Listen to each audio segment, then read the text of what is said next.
Fala galera! No último vídeo falamos sobre pressão mecânica, que é a relação entre fluxo e área. Hoje vamos ampliar esse conceito para os fluidos, entendendo como a pressão se comporta em líquidos e gases. Se você já sentiu seus ouvidos pressionados ao mergulhar, ou já ouviu falar sobre como submarinos lidam com pressão no oceano, já teve contato com esse fenômeno. Vamos revisar a ideia de pressão e conectar isso com os conceitos como massa específica e a fórmula da pressão nos fluidos. Relembrando a fórmula básica de pressão, fica pressão igual força sobre área, ou seja, pressão é a força aplicada sobre uma área. Isso explica por que um prego perfura madeira facilmente. Ele concentra toda a força da martelada em uma ponta muito pequena, gerando alta pressão. Mas o que acontece quando não estamos lidando com superfícies sólidas? E se, em vez de um prego, estivermos dentro de um fluido como a água ou ar? Diferente dos sólidos, onde a pressão acontece apenas no ponto de contato, nos fluidos ele se espalha em todas as direções. Isso significa que dentro da água ou do ar, a pressão empurra não só de cima para baixo, mas também para os lados e até de baixo para cima. Um exemplo disso é um balão cheio de ar ou de água. Quando pressionamos um lado, a pressão não fica concentrada apenas naquele ponto, mas se espalha por todo o balão. Isso acontece porque fluidos transmitem pressão de forma uniforme. Além disso, quanto mais fundos estamos dentro de um fluido, maior é a pressão que sentimos. Isso nos leva ao próximo ponto. A massa específica, ou mais conhecida como densidade, é um fator fundamental para entender a pressão nos fluidos. Ela indica o quanto de massa está concentrada em um determinado volume. A fórmula da densidade é ρ, que é a densidade, é igual massa sobre volume. Isso é importante porque fluidos mais densos exercem mais pressão. A água, por exemplo, tem uma densidade muito maior do que o do ar, por isso a pressão dentro dela aumenta muito mais rapidamente com a profundidade. Também temos o exemplo do mercúrio, que é um líquido, e ele é muito mais denso do que a água. Agora vamos ver como tudo isso se junta na fórmula da pressão dos fluidos. Sabemos que a pressão é causada pelo peso do fluido sobre um determinado ponto. O peso de um fluido pode ser expresso como peso igual massa vezes gravidade, que é a segunda lei de Newton.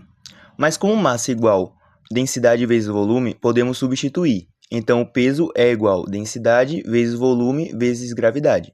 E o volume de uma coluna de fluido pode ser descrita como volume igual área vezes altura, onde A é a área da base e H é a altura, ou profundidade.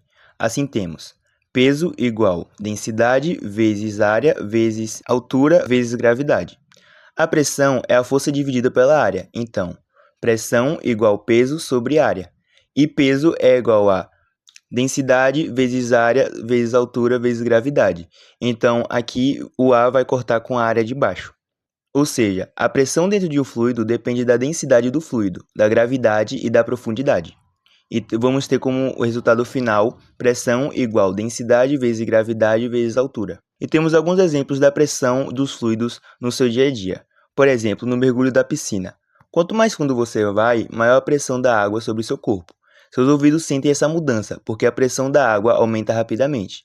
Ou então em submarinos, projetados para resistir a enormes pressões em grandes profundidades, pois a água sobre ele exerce uma força muito maior do que a superfície. E também montanhas e pressão atmosférica. O ar também é um fluido. Quando subimos em uma montanha, sentimos falta de ar, porque há menos pressão atmosférica. Menos ar acima de nós pressionado para baixo. Agora vamos para uma questão prática. Um mergulhador está a 10 metros de profundidade em um lago de água doce, sendo que a densidade da água é de 1000 kg por metro cúbico. Sabendo que a aceleração da gravidade é 10 metros por segundo ao quadrado, qual é a pressão exercida pela água sobre ele nesse ponto? E considere que a pressão atmosférica na superfície do lago é de 1 atm, que é aproximadamente 10 elevado a 5 pascais. Aqui vamos resolver passo a passo para encontrar a pressão que o mergulhador sente. A forma que usamos para calcular a pressão em um fluido é pressão igual densidade vezes gravidade vezes altura, mas agora adicionaremos a pressão atmosférica. Então, vamos substituir os valores na fórmula.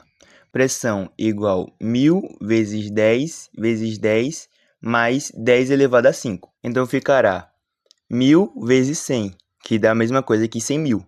E 100.000 é a mesma coisa que 10 elevado a 5. Ou seja, aqui teremos 2 vezes 10 elevado a 5. Ou seja, a resposta correta seria 2 vezes 10 elevado a 5 pascais. E aqui podemos ver que a cada 10 metros de profundidade na água, adicionamos 1 atm. Então, revisando os pontos do vídeo. A pressão nos fluidos é diferente da pressão mecânica porque se espalha em todas as direções. Ela aumenta com a profundidade porque é a mais fluido pressionado de cima. A massa específica, que é a densidade, influencia a pressão, sendo um fator importante na fórmula. Pressão igual a densidade vezes gravidade vezes altura. Com esse conhecimento, conseguimos entender fenômenos do dia a dia e aplicações como equipamentos de mergulho, submarinos e até como a pressão atmosférica afeta nosso corpo. E é isso, pessoal. Falamos sobre os diferentes tipos de pressão. Cada uma delas tem um papel importante no nosso dia a dia e em fenômenos naturais. Espero que tenham gostado e até mais.